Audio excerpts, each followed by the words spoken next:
Merhaba Craft tutkunları, kanalımıza hoş geldiniz. 23 Nisan'a az kala bu hafta videomuzu çocuklarımıza ayırmak istedik. Çocukların da kolaylıkla kendilerinin yapabileceği kağıttan 4 farklı hayvan yapacağız. Bu hafta çocuğunuzu da alın gelin. Hem kendi oyuncaklarını yapsınlar hem de el becerileri gelişsin. Sadece rengarenk kartonlar, uhu, makas ve kalemlere ihtiyacımız var. Şimdi gelin başlayalım. Şimdi ilk olarak bir kuş yapacağız. Bunun için öncelikle sarı kartonundan 2 tane yuvarlak keseceğim. Yuvarlakların boyutlarını belirlemek için evde bulduğum bir kutuyu kullanacağım. Bu kutunun çapı yaklaşık 9,5 santim.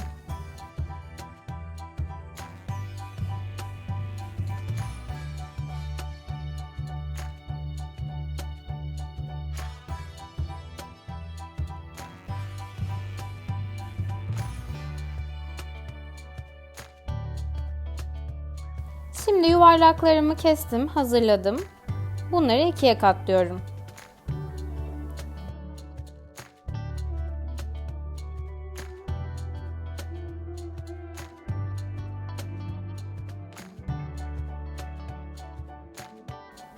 Üzerindeki kalem izlerini de silgiyle temizliyorum. Sonra bu ikiye katlanan yuvarlakların bir yarısını kuşun kanadı olarak kullanacağım için aralıklı gelişigüzel kesikler atıyorum makasımla.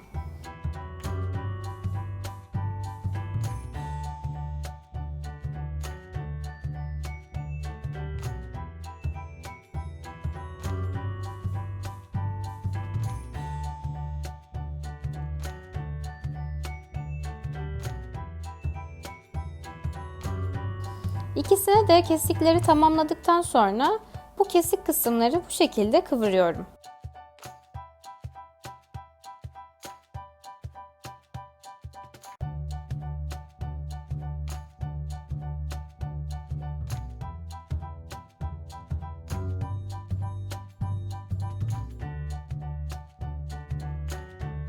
En son aşamada bunları böyle yapıştıracağım.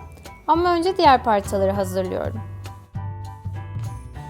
Çapı 4 santim olan bir yuvarlak kesiyorum. Bunu kuşun kafası olarak kullanacağım.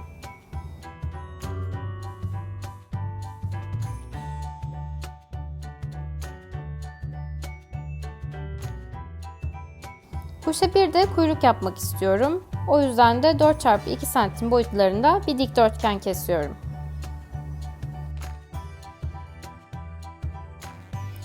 Kuşumun gözü için de çapı 1,5 santim olan bu şişe kapağından beyaz karton kullanarak 2 tane yuvarlak kesiyorum.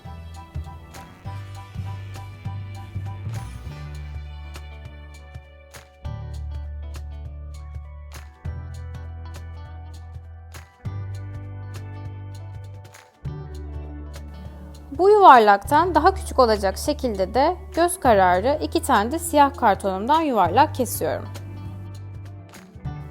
Bir de gaga yapacağım. Bunun için de kırmızı karton kullanacağım. 2 tane üçgen çiziyorum yine gelişigüzel ve kesiyorum.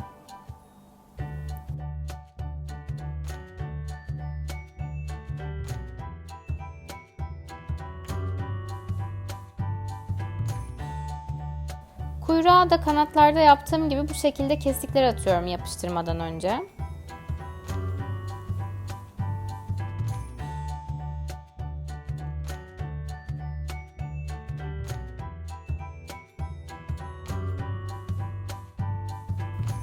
Şimdi bunların hepsini birleştiriyoruz.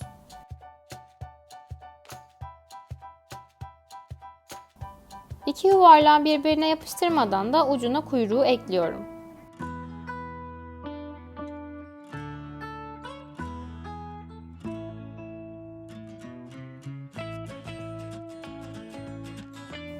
Diğer ucuna da kafasını koyup iki yuvarlağı uhuyla yapıştırıyorum.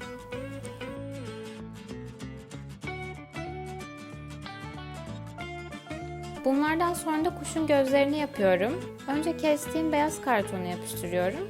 Sonra da beyaz kartonun üzerine de bu küçük siyah parçayı yapıştırıyorum.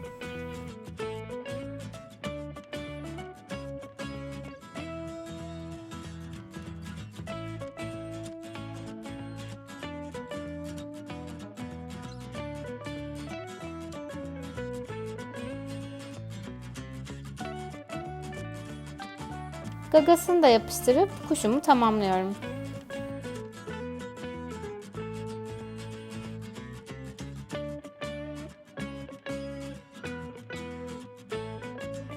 Ve kuşum uçmaya hazır.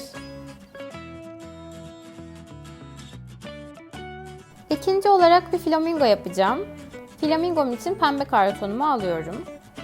Böyle gövdesini elimi çizerek yapacağım. Elimi gördüğünüz gibi koyuyorum ve kenarlarından çiziyorum bu şekilde. Tabii miniklerimizin küçük elleriyle gövde kesinlikle daha güzel oluyor ama ben şu anda kendi elimle idare edeceğim.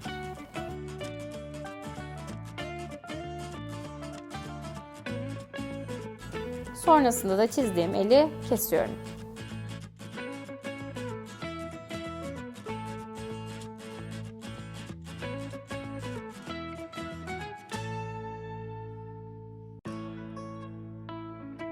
Şimdi de flamingonun bacaklarını yapacağım.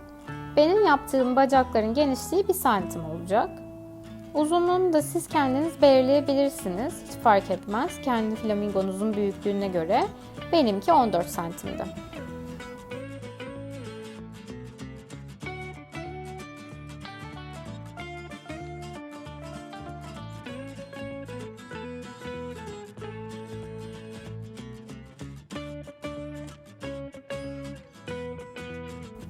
Bir bacağında böyle kırık yapmak istiyorum. O yüzden de böyle çiziyorum.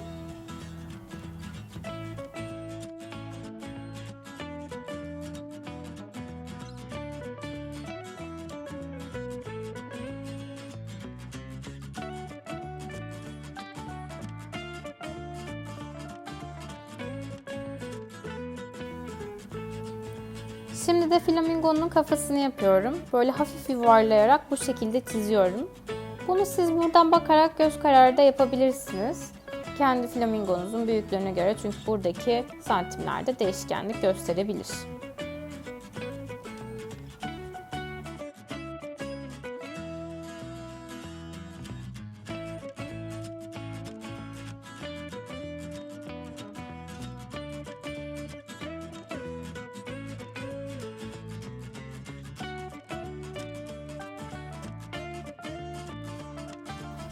Bir de flamingoya son olarak sarı kartondan bir gaga yapacağım.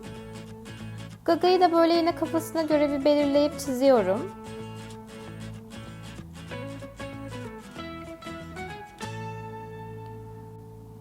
Sonrasında da bu gagayı kestikten sonra gagayla burnunu bu şekilde yapıştırıyorum flamingonun.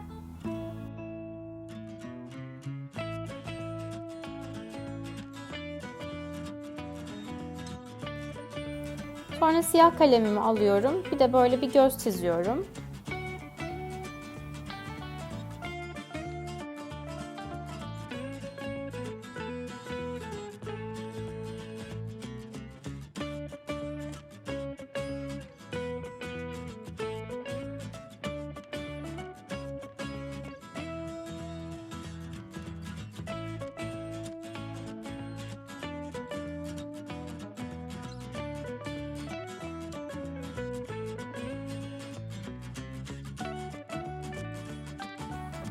En son aşamada gövdesini kafasına yapıştırıyorum. Bacaklarını da bu şekilde yine uhuyla ekliyorum.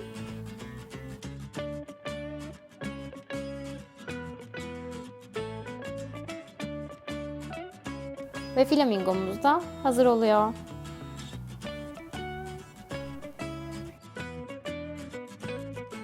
Şimdi de bir kirpi yapacağım. Kirpimin gövdesi için 15x9 santim boyutlarında bir dikdörtgen çizip onu kesiyorum öncelikle.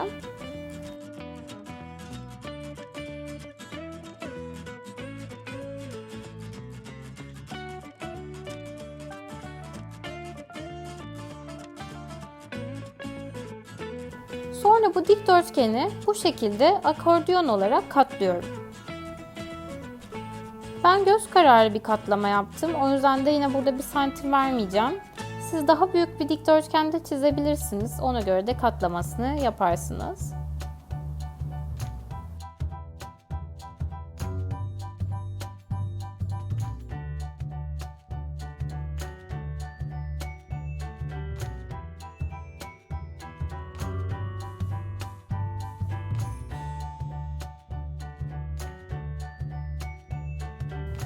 Katladıktan sonra da oluşan akordiyonu böyle yine ortadan bu sefer ikiye katlıyorum.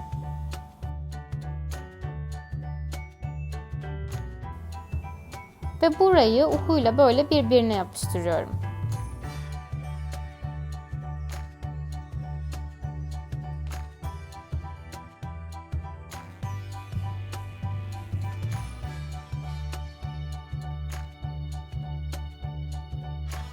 Ve böylelikle aslında kirpimin gövdesi hazır oluyor.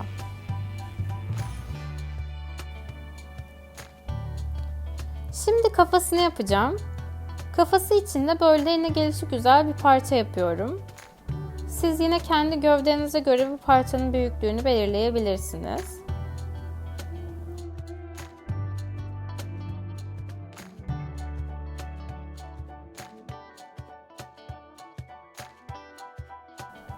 Bu parçanın ucu da burnu olacak.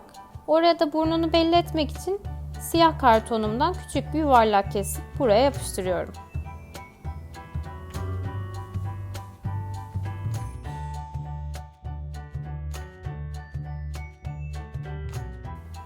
En son aşamada da kafayla gövdeyi birbirine yapıştırıyorum.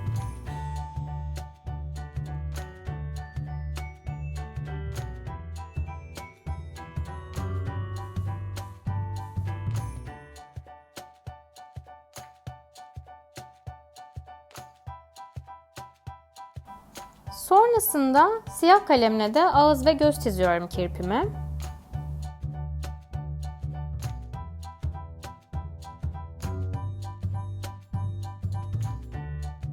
Ve gördüğünüz gibi kirpim de hazır. Bence bayağı tatlı oldu. Son olarak bir tane salyangoz yapacağım. Bu salyangoz için yine çapı 9,5 santim olan kutumdan faydalanarak bir yuvarlak kesiyorum.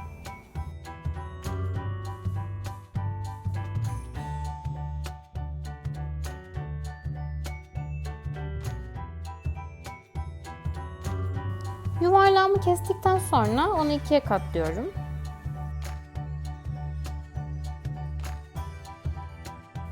Sonrasında salyangozun kabuğu içinde kırmızı kartonumdan çapı 7 cm olan bir yuvarlak kesiyorum.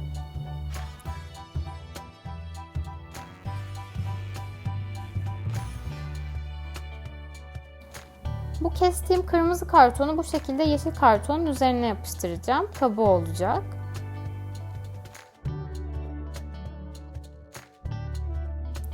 Sonra salyangozun gözlerini yapıyorum. Göz kararı yine beyaz kartonumdan 2 tane küçük dikdörtgen kesiyorum.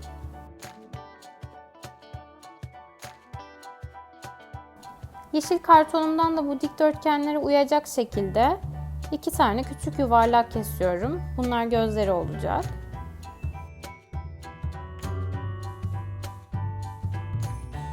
Şimdi yine isterseniz birleştirmeye geçebiliriz. Önce kırmızı yuvarlağımı yapıştırıyorum. Sonra da gözleri yapıştıracağım. Gözler için önce dikdörtgenleri böyle gövdeye yapıştırıyorum. Sonra da üzerine yeşil yuvarlaklarımı ve böylece gözleri de oluyor.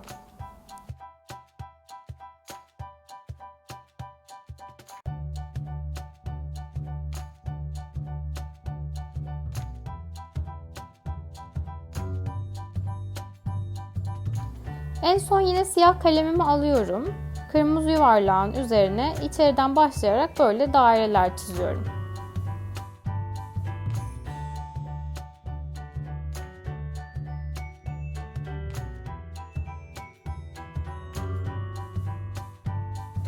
Bir de en son aşamada ağız çizerek salyangozumu tamamlıyorum. Salyangoz da bayağı tatlı oldu. Bu salyangoz böyle kendi de durabiliyor, aynı zamanda böyle de koyabiliyorsunuz. Evet, kağıttan hayvanlarımı da tamamladım. Umarım miniklerimiz için eğlenceli bir video olmuştur. Şimdiden tüm çocuklarımızın 23 Nisan Ulusal Egemenlik ve Çocuk Bayramı'nı kutluyoruz. Kanalımızda çocuklar için daha fazla fikir görmek isterseniz bunu da yorumlarda belirtebilirsiniz. Haftaya görüşmek üzere.